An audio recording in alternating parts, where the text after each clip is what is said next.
On today's show, Spider-Man gears up for a Euro trip. Pinocchio turns back into Deadwood. And Sandra, take off the blindfold and you'll see Netflix is raising prices. Movie Talk starts right now.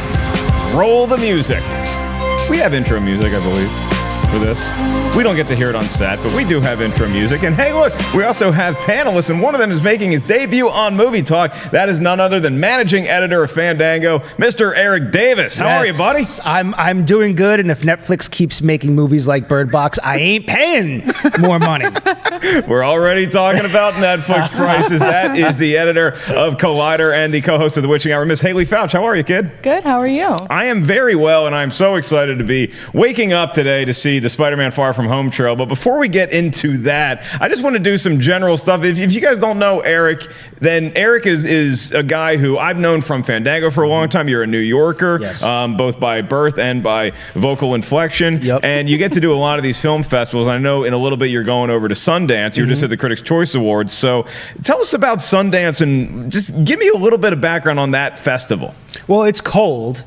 First of all, it's in the mountains in Park City, Utah. So the elevation for the first 48 hours, I always drink a lot of water because you can get kind of sick there. Hard to breathe. Yeah, but you know, it's a place where really kind of the indie film market launches for the year, you know, and sort of sets the stage for the year in terms of films that we're going to see coming out. And I use the word indie films loosely because you can't tell what's an indie film these days and what's not an indie film these days. But you'll see a lot of films in recent memory. The streamers have been there, so Netflix, Amazon had Manchester by the Sea there, which was a big film.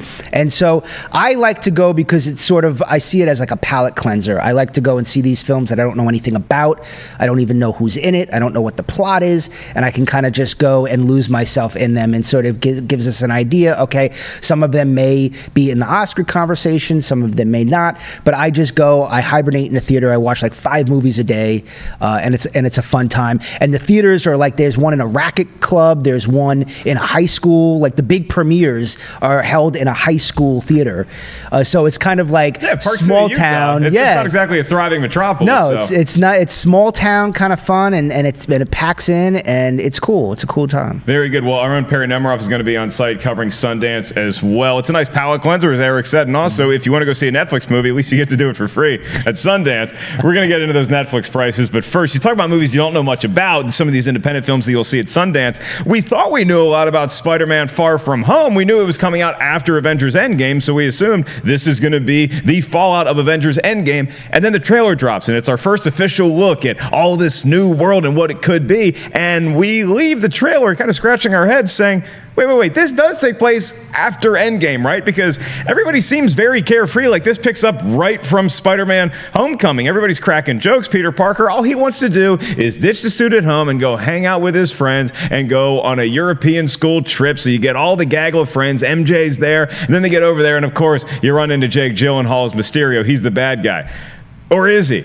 There's a lot of questions from this trailer. Haleigh, did you leave this trailer with as many question marks as I did? Yeah, absolutely. I think we should never think that we know what's going to happen because Marvel's pretty good at their secrets. Do I think Mysterio's really a good guy? No. That would be insane change to the canon that I think people would wholly reject.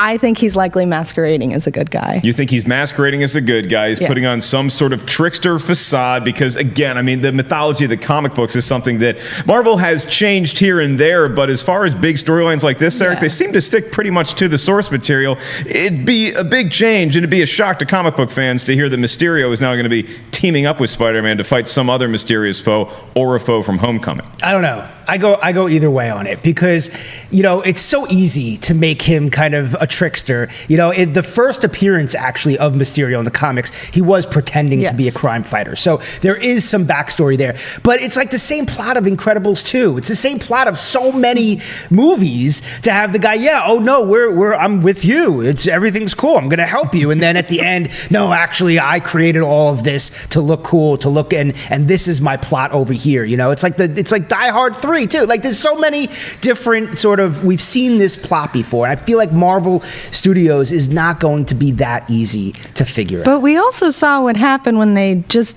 played with the Mandarin a little bit. Like, people full-fledged lost it over that. So do you think they're willing to take that risk again? I mean, we don't know what the events of Avengers Endgame are. And like we look at this film, and is it going to be some kind of alternate reality? They're going to flip reality in some way where villains are good guys and heroes are bad guys. Maybe Nick Fury is the bad guy in this movie. You know, I feel like Marvel is about to flip the script, and we don't know until we watch Endgame. So everything that we watch, we have to think, okay, this may be the opposite of what is actually going on, and what are they doing here? How are they messing with us? This film is the first film of their next phase. It's not going to be a prequel. There's no way they're going back before Endgame and telling this movie. So this universe is going to be different and not like the other ones that we've seen in 22 films. All right, I want to get this. It's January 15th, and Erik Davis saying there's no way that Spider-Man Far From Home is a prequel. Not a prequel to Homecoming, but we're talking about a prequel to Avengers Infinity War / Endgame, because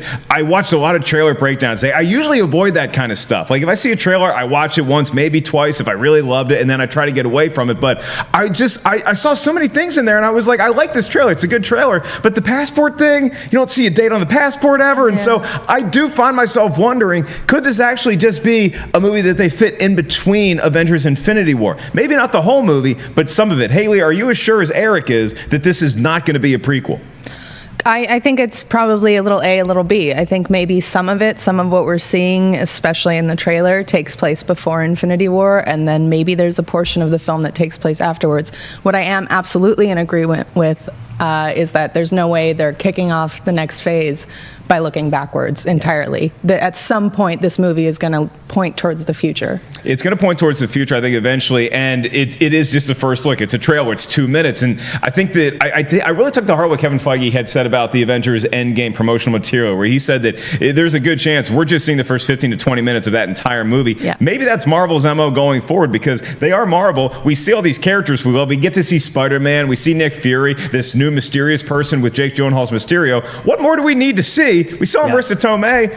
What do we need to see to pay money to see this movie? So I think that a good chunk of this movie could take place before Endgame, and then the rest of it takes place afterwards. I don't know how they would do that in the movie, but you got to admit, it'd be interesting, and I wonder if part of that reason is why Jake Gyllenhaal, an actor of his caliber, decided to finally say, you know what, I'm going to jump into these superhero waters. If it's a storyline or it's a character that so intrigued him that was different from the norm, maybe kind of like what Joaquin Phoenix is doing right now with the Joker movie.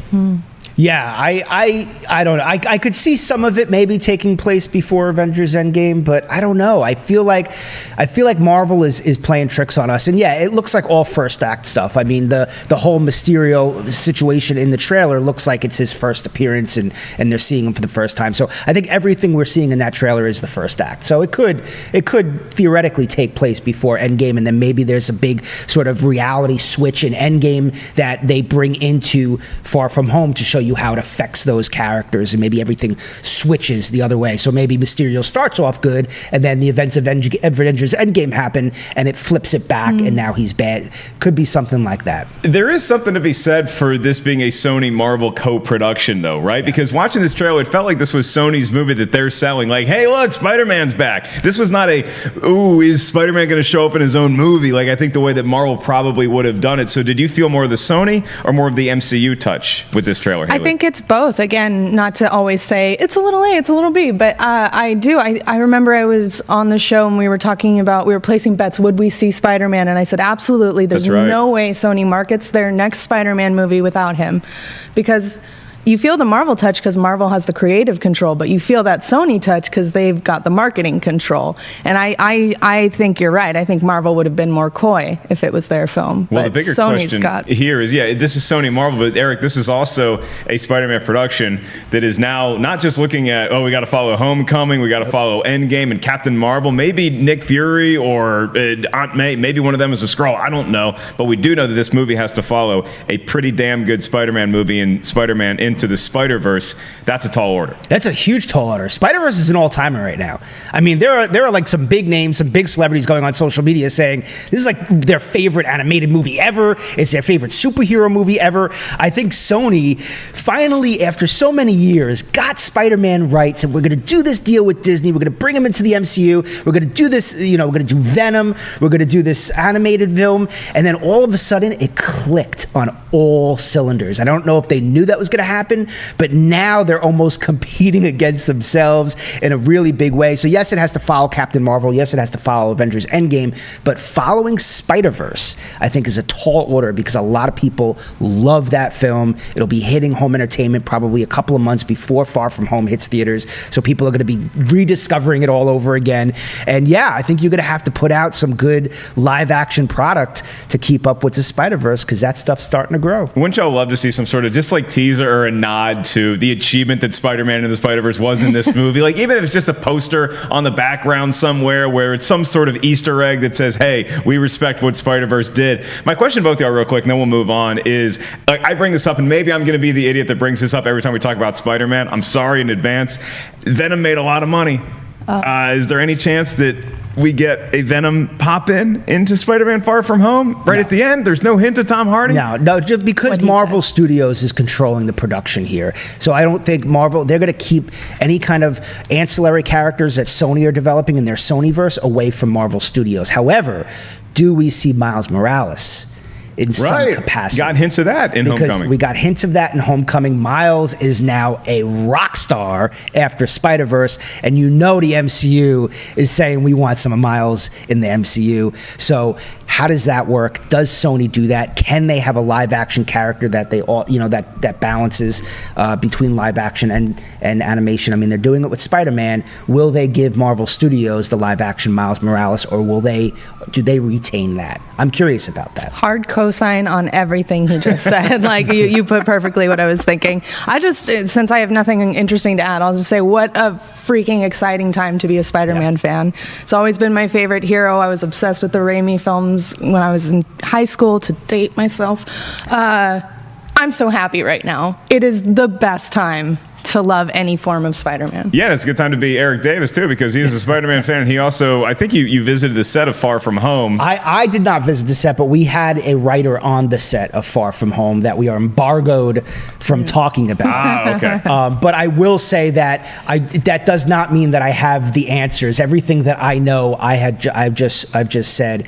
They did a really good job of sort of not giving anyone answers about anything. Marvel's ace at that. Yes. They run a tight ship on their set visits. All right, Davis, keep sipping that water. That sodium pentothal is going to kick in, and we move on to our next story in the meantime, and that is, Spider-Man's coming out. We're pumped about that. Pinocchio, not so much. You talk about a guy who just cannot get a break. Paddington director Paul King was on the project, and this is after Sam Mendes was on the project, and he left in 2017, and now Paul King is no longer on the project. Pinocchio reportedly not happening anymore. And this is odd considering that Tom Hanks was in talks to play Geppetto. So it seemed like everything was going right for this movie. There's a darker version of Pinocchio that's going to be in production for Netflix under Guillermo del Toro's direction. So Pinocchio, I guess people want to see this version somehow, some way, but Paul King leaving it. The quote is that, this is from Seamus McGarvey, cinematographer, saying that I don't think it's a secret anymore, but the film has been canceled over the holidays.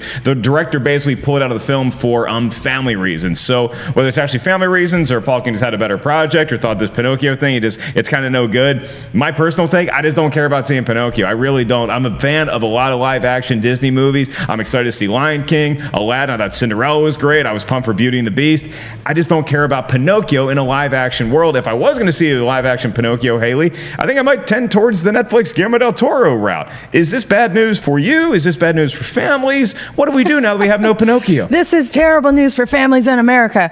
I'm sad. I love the Paddington films, and I'm so excited to see what Paul King does.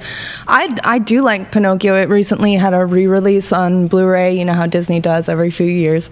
And they still do the clamshells with the Blu-rays, those huge cases that never fit into any sort of drawer. Yeah, it's a great film. It really holds up. I just rewatched it when there was the last release, and I think it's It's such an important film for the history of Disney. It's Sure. interesting, though, because it is a darker film than most people remember. It is downright scary. Well, at those points. kids are smoking cigarettes. They turn into donkeys. It's Holy terrifying. Totally terrifying. So since Netflix has the lock on sort of that dark version anyway, I was really curious to see what Disney was going to do to bring out the lighter elements of the story. I'm sad. It's not the most tragic cancellation we've ever heard, but it's definitely, I think it's a loss. And with Disney, canceling is a very strong word, Eric. I would say that this is postponed indefinitely, but at any time, somebody at Disney could say, oh, now we have a good idea for Pinocchio. Tom Hanks still wants to do it. This movie could happen. Do you see it happening in the near future, given this news? Well, it's interesting because it's almost like the reversal of what happened with the Jungle Book, where Disney sort of, even though Andy Serkis was developing Mowgli, which is his darker version of the Jungle Book, Disney kind of had the Favreau one out first. And I think the Netflix one kind of got hurt because of that. It was at Warner Brothers. They sold it to Netflix.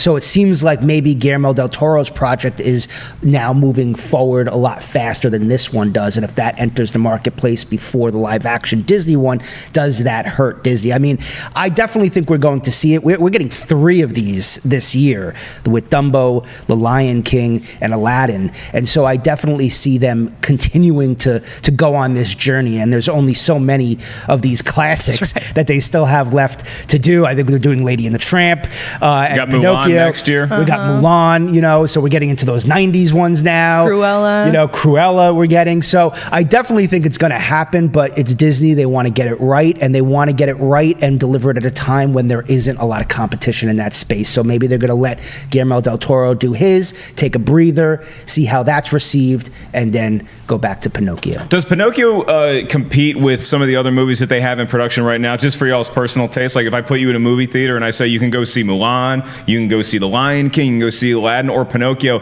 any of y'all going into Pinocchio, or which movie are you going into? Well, you know what? I think it's an interesting question because obviously for people of our relative generations, there's a huge nostalgia factor attached to 2 of those titles that doesn't come with Pinocchio. So most people are going to see that. I think Lion King is going to break all the freaking records. It's going to, everybody loves that movie and everybody relates to it from this childhood innocence. But Pinocchio, again, a really fantastic film, a classic story, and I like the ones that don't have that nostalgia factor because I feel like they're freer. Cinderella is my favorite of the live actions, and I feel that Kenneth Branagh felt a freedom to really change the material and didn't have to pull a Beauty and the Beast, which was incredibly nostalgic. So that piques my interest, even though, yes, the shorter answer to your question is that I'm going to walk into one of the nostalgic ones first. See, I'm so interested in what Mulan has to offer. I think Mulan, keep your eye on Mulan for breaking worldwide box office records. This is such a globally inclusive movie that I think is going to speak to so many different generations and demographics. And I kind of just want to see a live action version of it because I feel maybe a little spoiled, Eric. Like I know what I'm getting with The Lion King. I know it's going to be great. It's going to feel like the Jungle Book. I'm going to cry when Mufasa eats it again, unless somehow he doesn't eat it, which I would welcome that change. But Aladdin, I'm interested in the Will Smith genie angle of it. I think I might be walking into Mulan definitely over Pinocchio. How about you? Yeah, I mean, the ones that are fueled by their music, that classic music, are going to be the ones that I think you're going to immediately go to. But like, to speak to you, what you were saying, Haleigh, Dumbo is interesting to me because it's Tim Burton, and even, Tim Burton kind of, when he's on, he really delivers something that's weird and cool and crazy, and you got like Danny DeVito and Michael Keaton, and the cast is awesome. And so that's the kind of film that I'm interested in because I feel like they can take those chances. They don't have 4, iconic songs that they need to sort of deliver in a live action way. They can just tell some crazy circus story with Danny DeVito and some really cool effects, But I mean, of course, something like a Lion King, I'm dying to see because I feel like Favreau, guys like John Favreau, James Cameron, they're really sort of, there's a limited amount of guys that are really pushing the medium forward visually. And so those are the guys, those movies you really want to see because you're going to see something that you haven't seen before on the big screen. And so I will, even though Cameron's making 17 more Avatar movies, you bet your ass I am going to be in my seat for those movies because he is guaranteed to deliver you something that you have not seen before. It's interesting you bring up the music because people love the music and we do have such nostalgia for the music, but it does handcuff you from a storytelling standpoint that we need to hit these beats every so often. I actually think that Favreau's Jungle Book handled that as well as you possibly could have. Having the classic classic beats of the music in there, but also being able to free enough from that to be able to tell your story, and then we still walk out of there kind of humming bare necessities. All right, I want to remind you guys, we also have Spider-Man Far From Home content. It's all over the place on Collider Video today. You can check out Roca and Dorian Parks. That's John Roca's, not to be confused with the other Roca. They did a Spider-Man Far From Home trailer reaction, and I'm going to be in New York City next weekend telling some jokes, as is the live Schmoedown on Saturday. I'm there Friday at New York Comedy Club. You can get tickets at markellislive.com. Also got Phoenix, Seattle, Chicago, all those good dates coming up, all one place, markellislive.com. Coffee mug not included. Our next story, Sofia Coppola, Bill Murray. They're teaming up again. The Lost in Translation duo are teaming up once again to bring you a story that's going to take place in Eric's favorite place, New York City. This is going to be starring Rashida Jones playing a young mother who reunites with her larger-than-life Playboy father, played by who else? Mr. Murray, and they go on an adventure through New York. The movie is called On the Rocks, and it's interesting because A24 and Apple, this is their first team-up production. Now, it's still going to be distributed in theaters by A24 if that is the route that they go with, but I have a lot of questions around this A24-Apple partnership, just from a distribution standpoint. Is this going to be something that is going to be available exclusively on iTunes as well as in select theaters to get Oscar consideration? Let's put all that on the shelf for a minute and just talk about the actual story. Eric, Bill Murray, Rashida Jones, Sofia Coppola directing them running around the streets of New York. Are you in for the ride? Yes. I mean, the other film that Sofia Coppola did for A24 was The Bling Ring, which I dug a lot. I really dig Sofia Coppola. I think she's an excellent director that hasn't had exceptional budgets in the past, but I think she's really, really good at what she does. I think she's great with Bill Murray. I love Lost in Translation. I love Let's Wander Through New York stories with eccentric, wealthy characters, especially when they're played by Bill Murray. I think Rashida Jones is great. So I think it's gonna be great. It's got all the makings of a really sort of fun little movie. But to speak to what you were saying, the distribution of it is really interesting, and this being one of Apple's first big movies is really interesting. What is going to be their aesthetic? How are they going to separate themselves from all of the other streamers in a year that is Netflix is climbing and Disney Plus is coming out? And so I think there's all sorts of interesting questions there behind the scenes. But as just a fun little kind of New York adventure movie, it sounds amazing. Yeah, and Haleigh, but this also sounds like Lost in Translation in that it could garner Oscar, Academy, Award show consideration. So you would want to see this movie released in theaters in some capacity, even if that's limited to coincide with some exclusive Apple release where they're dipping their toes possibly into the streaming waters with A24 with this production deal. This is the first one out of the gate. How do you read it? Obviously that's, I think, something that will be dependent on the quality of the film. Like if they think Apple and A24 think like this could be our best picture winner, then I think they would be rather foolish and poor business minded not to put it in a few theaters to make that happen. And I think what we're seeing with Netflix is that streaming services are starting to realize that yes, it's well and good to say we want you at home watching this from our stream, but also awards attention is valuable, and it comes with enough perks to make that change to the format. My guess is that other streaming platforms will have learned from the waters that Netflix already tested. It's interesting, though, because you're right. The Netflix model was just, hey, we have the streaming service. Come see all your favorite movies, and then maybe we'll do some original stuff. And then now it's turned into a full-fledged film production, multiple film production studios. Whereas with Amazon, Eric, you brought up Manchester by the Sea that debuted at Sundance earlier. And that was how Amazon, one of the films that got them on the map from hey, we're not just buying groceries from these drones. They're actually making movies, and they are being recognized at award ceremonies. And now, based on that accolade, they are going into, now we want to make big budget, because Amazon was recently announced as, hey, we want to start making bigger budget movies. So that could be where Apple and A24 are looking too, is we're going to start baseline with these smaller films and then start to put some bigger budgets into these. I mean, maybe I don't ever really see A24 making sort of big blockbuster movies. That's kind of not their situation. That's not their vibe. We don't want them to, honestly. Yeah, I don't really want to. I'd rather them make movies starring Bill Murray as sort of a regretful, wealthy millionaire. I think that's where I'd like to see A24. Or some of the smaller horror movies. Or some of these smaller horror Give movies Me the that Wish. they're really awesome at. Yeah. I think they make really sort of heady intellectual films that are super entertaining and relatable in some ways. ways. And so that they're really good staying there. But yeah, I mean, look, with these streamers, you're going to have your boxes that you want to tick. So let's make a movie. Sure. Let's make a TV show. Okay. Now let's make something that gets critical acclaim. Okay, we got that. Now what do we do? Well, now we kind of have to make some money. So let's make a movie that people want to go see. And now we've done that. So let's go bigger. How do we go bigger? How do we go better? How do we grow? So it's, we're seeing it with Netflix. It takes a lot of money to make this stuff, and to make your money back. And so I think that they're going to trying to find ways to make films that are more accessible, that they can maybe have franchises off, that maybe they can create TV shows to go with their movies, because these streamers are set up where they can create that kind of experience, and we still have not. They tried with A Dark Tower. They said they were going to try, but we still have not gotten that experience that kind of crosses the big screen to the small screen. And I feel like all of these streamers, whoever nails that first, I think is going to have a leg up and is going to push forward when it comes to the future of this kind of content. Could be Marvel. Could be Marvel. With their series in development. Yes. Yeah. If anybody's going to do it, it's going to be Disney and Disney Plus, and I think that they are on the road to do that. Well, it's going to take money to do that. Netflix is going to have no shortage of that. After you look at your newest Netflix bill, that's right, it's going to cost you more money to not watch new seasons of The Punisher and Luke Cage, as Netflix is upping their subscription price. They announced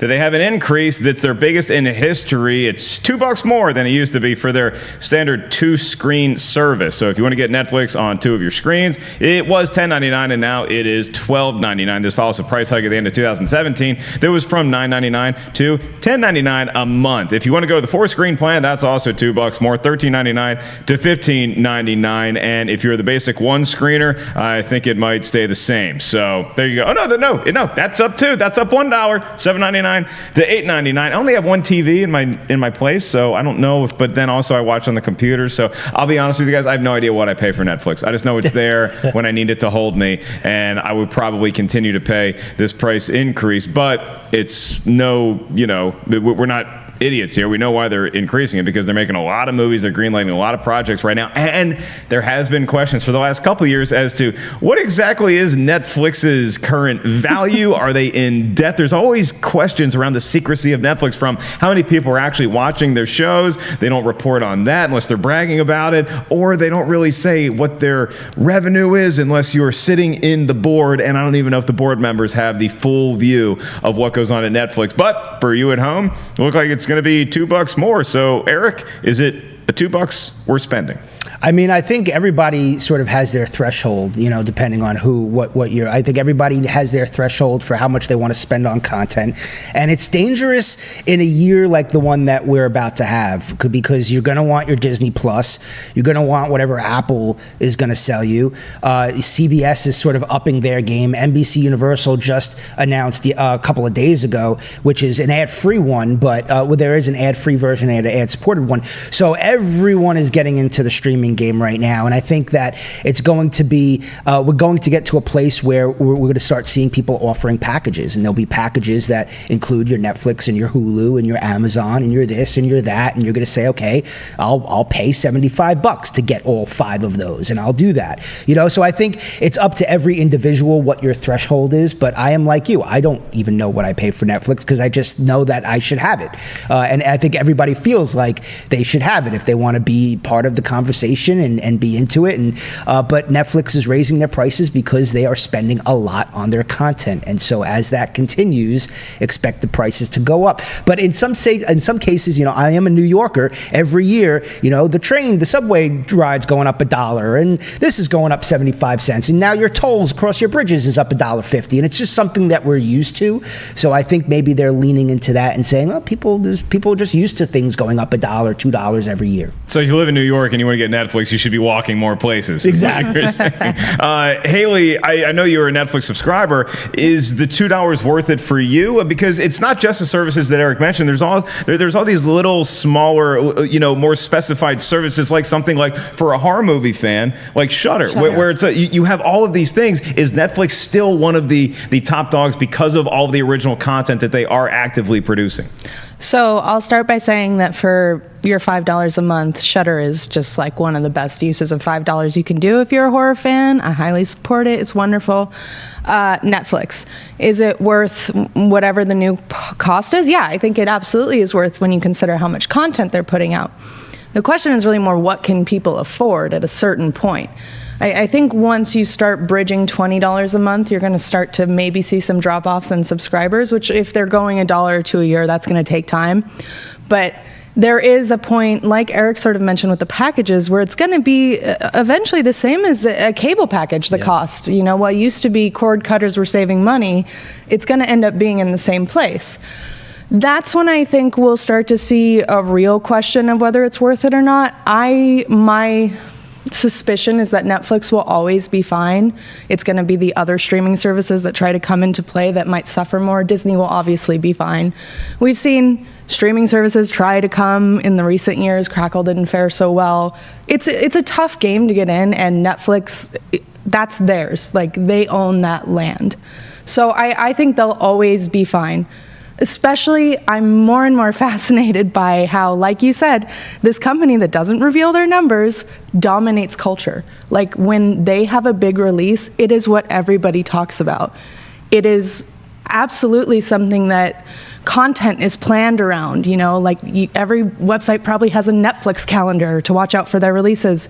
It's a huge thing, and we don't know anything about how it works. No, and we don't know what their current line is as far as, are they in the red, are they in the black? Right. Like where are they with all these movies, and how are they going to recoup that expense if it's not through another price hike like what's going on right here, which affects all of our pocketbooks? So you both are right. At some point, you have to look at how much am I spending on content and how much do I actually care about that content? Like, did I love House on Haunted Hill? Like, I thought it was cool. Was that worth my $15? Or was all the seasons of Daredevil or Luke Cage, was all of this Why stuff are you worth targeting my favorite shows? It was good. This is a personal assault. I like those as well, and I sit down and I watch them. I'm very excited to see The Punisher in a couple of weeks. Well, and it's interesting, and people may start doing that. They may say, look at a year and say, how much value am I getting? Like, how much of this stuff am I actually liking? You know, Stranger Things, I dig. House on Haunted Hill, I dig. Bird Box, wasn't crazy about. You know, and so if I look at the last year of content, how much of the stuff on Netflix was I really into, that I really, really loved? Maybe 4 things, you know, just because I'm not a huge Netflix watcher. So maybe 4 things, or 4 shows that I really liked worth my $15 a month. You know, people may start doing those calculations in their head, sort of saying, you know, because you're only as strong as the content that you're putting out. And so they need to up their game. They need to make sure that the money that they're giving to these really great filmmakers to make their dream projects is going in the right direction content-wise. And they need to sort of keep building on these series and put out stuff that's worth watching every single month. Because I think that's going to be key, because as you go up in price, people are going to start really deconstructing the way they watch Netflix. So y'all are both kind of just under the assumption that Disney's going to be fine with their streaming service. Is that something that interests you in particular? I mean, my interest in the Disney streaming service extends to the fact that there's probably going to be some bundle package that's not going to include other companies, but it will include Disney and whatever ESPN streaming package there is. And I'm a huge sports fan, and I want my sports to be live. I don't want to watch them with a 5-minute delay. I don't want a 1-minute delay. I want it to be live. And if you can have a streaming service that locks in live streaming sporting events like the NFL and the NBA, that's what's going to get my dollar. That's actually the biggest thing with cord cutters right now, because I am also one of those sports fans, and that's the hardest thing to find, is a local sports package. And so whoever nails down the sports package, I think everyone's going to go to that place, because that is the hardest thing to find, in my opinion. But Disney Plus, for sure. I mean, especially if they're going to, you know, dance with the stuff that they're doing theatrically and bring some of those stars to shows, you know, I think it's going to be something that you have to have. Yeah. When you look at the content lineup they already have just coming out of the gate, I don't, like, you, obviously we have to have it because it's our job to like watch that stuff. But even if it wasn't, I would absolutely be subscribing to that. There's no way I would be missing out on a Vision and Scarlet Witch show, or these new live action Disney shows, or the new Pixar shows. Or the new Star Wars shows. Right. Oh, which what? is huge Star Wars? too. Yeah, you're forgetting about Star Wars. They're gonna have all that Star Wars. I mean, stuff there, that too. speaks to it though. There's so much content going on there that I forgot about Star Wars. Like, there's no way you can miss that. Yeah, we put it to social media. We asked y'all out there who are following us. By the way, you can tweet us anytime at Collider Video. Use the hashtag Collider Movie Talk. We'll take some of your questions at the end of this show.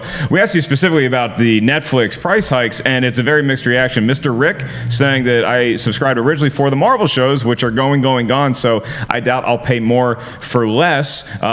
Sharon Aurora is just giving us the Simon Cowell, it's a no from me gift. However, Shield 1991 says, I say it's worth it. I watch the original shows more than any other streaming service I have, and he's curious how Disney Plus is going to compete with that. Well, Star Wars and all of those things certainly help. Exactly. Disney has something that Netflix does not have. They have a huge presence in theatrical market. I mean, look at the year that they are about to have. They're about to have an historic year on the big screen that they can play with all of what they put on the big screen. And I think when you have that as your playground, it's going to be tough to compete with. The other factor facing Netflix at this point is that I don't know if you guys saw the graph of their most watched programming, but it's all like rerun content syndicated of other shows, The Office, Friends, New Girl. That's what people watch the most often. So if they lose those deals the way they lost the Disney Marvel, then we might start to see a true problem for their solvency as a business. I just wonder what that bubble is like at Netflix. Like, do you show up to Netflix in the higher offices and are you nervous that it's going to burst at any point because you're in debt perceivably, and then all of a sudden none of this stuff works out? I want to know what the temperature is like at Netflix. Is it a nice, smooth Silicon Valley open air office, or is it like the stock market on Wall Street where everybody's running around shouting? I'm so curious as to what the hell goes on at Netflix.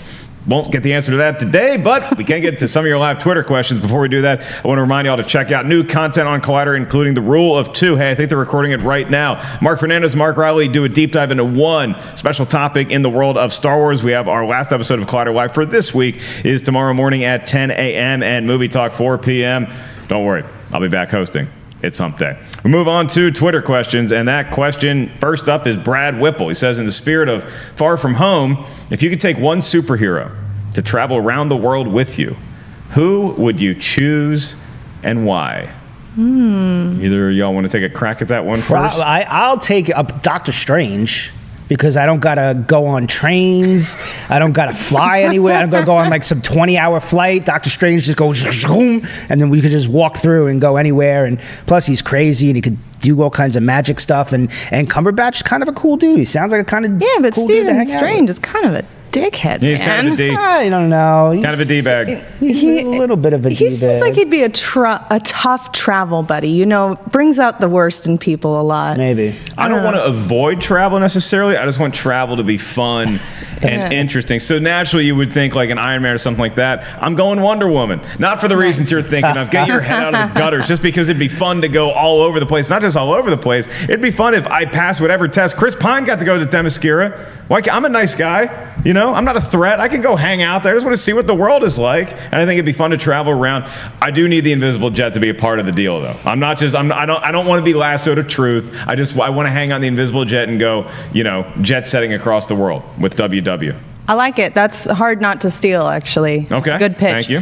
My heart wants to say Captain America because he's my boy, but I don't think he would enjoy. I don't think he'd approve of my lifestyle. I think that there's a couple four-letter words that you're a fan of using. Yeah, that's why. I mean, he would not approve of like any part of me except maybe my morality. I don't think Captain America has a Shudder subscription. I don't think he's into that. No, he probably does not drink as much whiskey as I do. All around, it would be a poor match, but.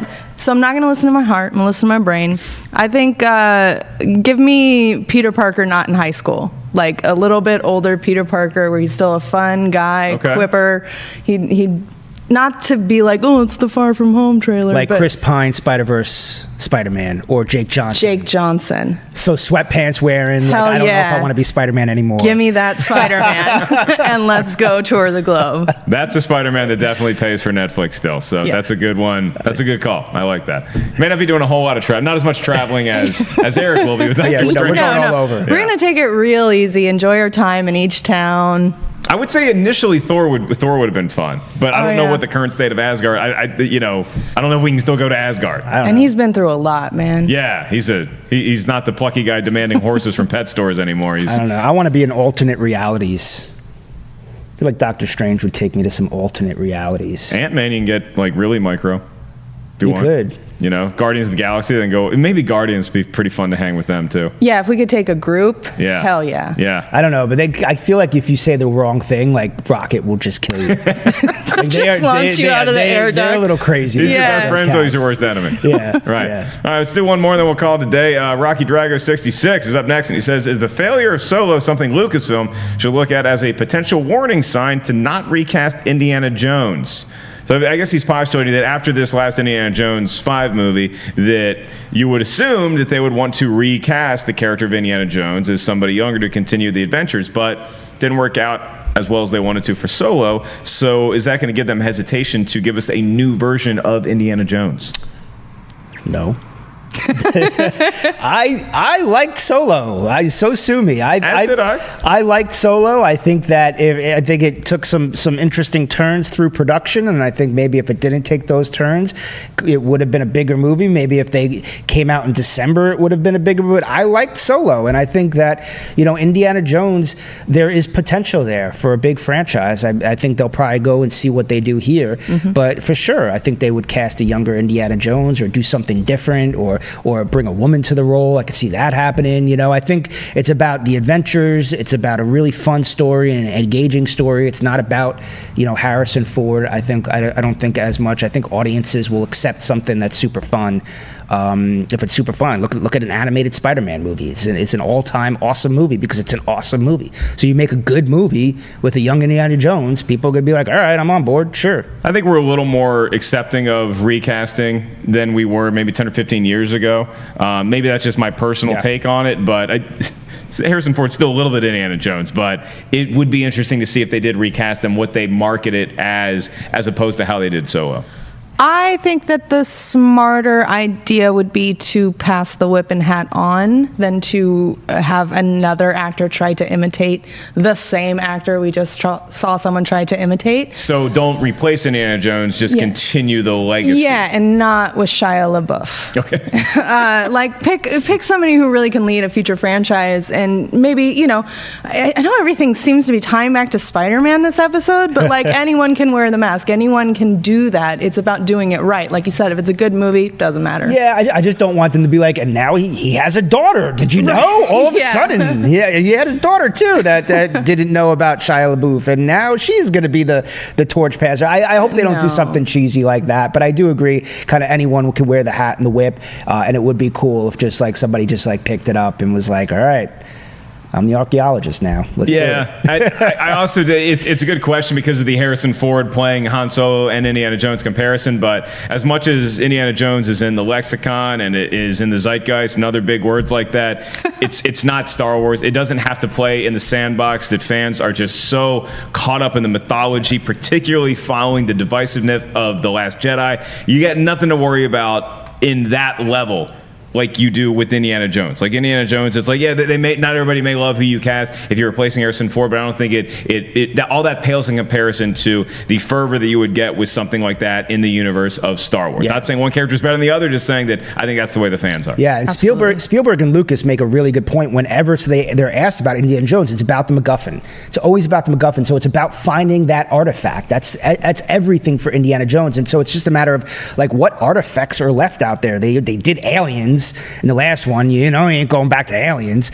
So what else were the Nazis hiding somewhere? In some cave somewhere. So it's about finding that MacGuffin for Indiana Jones. And if they nail that, then you have a good Indiana Jones movie, no matter who plays him. Well, in the video game, he went looking for Atlantis, so maybe have him team up with Aquaman. Just kicking around ideas. My man. That's going to do it for us on this episode of Collider Movie Talk. I want to thank my panelists. Haleigh Foutch, thank you so much for being here. Where can all the kids find you out there? Oh, you can find me on Twitter at Haleigh Foutch, and you can find me on Instagram at Haystack McGroovy. And check out The Witching Hour. They have an interview this week with Karen Kusama, I believe. Yeah, she was so wonderful. That's awesome to hear. I know you're a big fan, so that, and then Tony Todd a couple weeks ago. So it's a really good show. Whether you're a horror fan or you just like listening to a good podcast, I highly recommend The Witching Hour. And Mr. Erik Davis, the managing editor over at Fandango. You'll be at Sundance in a couple weeks. Where can all the kids follow you for your hot take on movies? On Fandango, of course. Buy your tickets at Fandango. Plug. Also, on on Twitter at Erik Davis, Erik with a K, ERIKDAVIS. All of my adventures will be on there, so follow me and you'll have a good time, I guarantee it. You gonna see that Efron movie with he's playing Ted Bundy? For sure, at yeah. Sundance? Yeah, the two that like just pop into my head are that movie, the Efron playing a serial killer, which is crazy and sounds awesome, and then the one where Shia LaBeouf, to bring it back to Shia, is playing like his father, and he made it and I think he directed it. I don't. So I heard about that movie. His dad did stand up at the Comedy Store. He used to like pop into potluck at the Comedy Store, and Shia came and watched him a couple times. This is like 10 years ago, and it was just interesting. Like Shia LaBeouf's here, and he's watched his dad do stand up, and it's like this whole weird thing. And now he's playing his dad. I don't know. Yeah. So I'm interested in seeing that, and of course, and they have a cool midnight section. They always have a cool midnight movies, as do TIFF. Plug on my shirt for TIFF Midnight Madness. But yeah, so I'm excited about all that stuff. Very nice. Well, do me a favor, when you see the Efron Ted Bundy movie, pay attention to the cop who pulls over Ted Bundy. Actually finds out that this is Ted Bundy, the guy we're looking for, because it's played by Metallica's James Hetfield. Hey, look at that. Hetfield plays the cop. Now I want to see the movie. My name is merely Mark Ellis. You can follow me at Mark Ellis Live. Throw the Y to say goodbye. Thanks for tuning in, kids. We'll see you tomorrow for Hump Day right here on Collider Movie Talk. Hey everybody, Mark Ellis here. Thanks for watching this episode of Collider Movie Talk. You want to watch more? Then click up here, or you can click right here for more great content from Collider. And if you haven't subscribed to Collider Video, do so right now and share this vid with your friends. Thanks for watching.